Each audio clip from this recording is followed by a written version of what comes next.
அருமையானவர்களே, எப்படி இருக்கீங்க? சந்தோஷமாக இருக்கீங்களா? நிச்சயமாகவே நீங்கள் சந்தோஷமாக மகிழ்ச்சியாக இருக்க வேண்டும் என்று சொல்லி ஆண்டவருக்குள்ளே விசுவாசிக்கின்றேன். உங்களுக்காக தொடர்ந்து ஜெபித்து இந்த நிகழ்ச்சிகளை வழங்கி கொண்டிருக்கிறோம். தவறாமல் இந்த நிகழ்ச்சிகளை பாருங்கள், மற்றவர்களுக்கும் அறிமுகப்படுத்துங்க. இந்த சேனலை சப்ஸ்கிரைப் பண்ணாதவங்க சப்ஸ்கிரைப் பண்ணுங்கள். ஆண்டவர் உங்களோடு கூட இருந்து உங்களை ஆசீர்வதித்து மகிழ பண்ணுவாராக. இந்த நாளின் தியானத்திற்கென்று சொல்லி நாம் தெரிந்து கொள்ளப்பட்ட வேத பகுதி ஏசாயா தீர்க்க தரிசன புத்தகம் 58ஆம் அதிகாரம் அவருடைய 9வது வசனம் இப்படியா சொல்லுகிறது: அப்பொழுது நீ கூப்பிடுவாய், கர்த்தர் மறு உத்தரவு கொடுப்பார், நீ சத்தமிடுவாய், இதோ நான் இருக்கிறேன் என்று சொல்லுவார் என்று சொல்லி அருமையான தீர்க்கதரிசியின் மூலமாக தீர்க்க தரிசனமாக சொல்லப்பட்ட அருமையான வார்த்தைகளை பார்க்கிறோம்.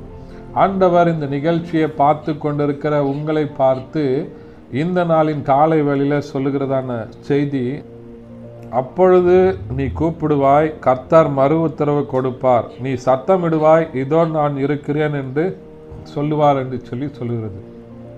எனக்கு அருமையானவர்களே, இந்த நாளில் நீங்கள் ஆண்டவர் உங்களுக்கு சொல்லுகிறதான செய்தி என்னவென்று சொன்னால், நீங்கள் கேட்டுக்கொண்டிருக்கிற இந்த ஆண்டவர் உங்களுடைய கூப்பிடுதலின் சத்தத்தை கேட்கிறவராக இருக்கிறார்.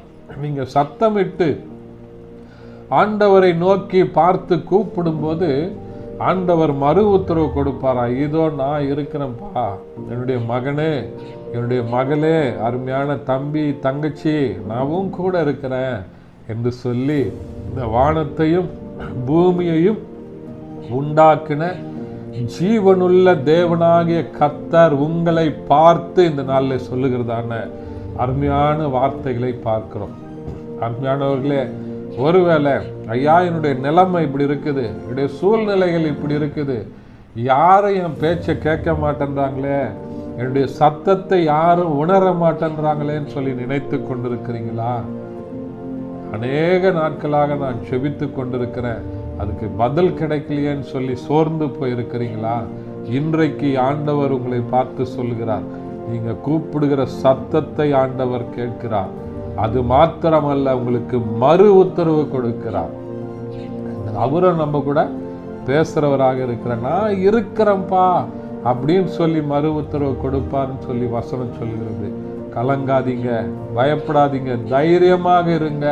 ஆண்டவர் இந்த நாளிலே உங்களோடு கூட இருந்து பெரிய காரியங்களை உங்களுக்கு செய்வாராக. ஜெபிக்கலாமா?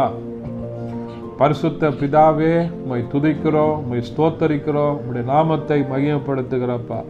இந்த நாளில் கேட்ட வசனத்தின்படி அப்பொழுது நீங்கள் கூப்பிடுவீர்கள், உங்களுக்கு மறு உத்தரவு கொடுப்பார் என்கிறதான வசனத்தின்படி இந்த நாளில் அருமையான பிள்ளைகள் கூப்பிடுகிற சத்தத்தை ஆண்டவர் கேட்டு அவர்களுக்கு உத்தரவு கொடுப்பீராக, பதில் கொடுப்பீராக. இயேசுவின் நாமத்தில் பிதாவே, ஆமென். Thank you. God bless you.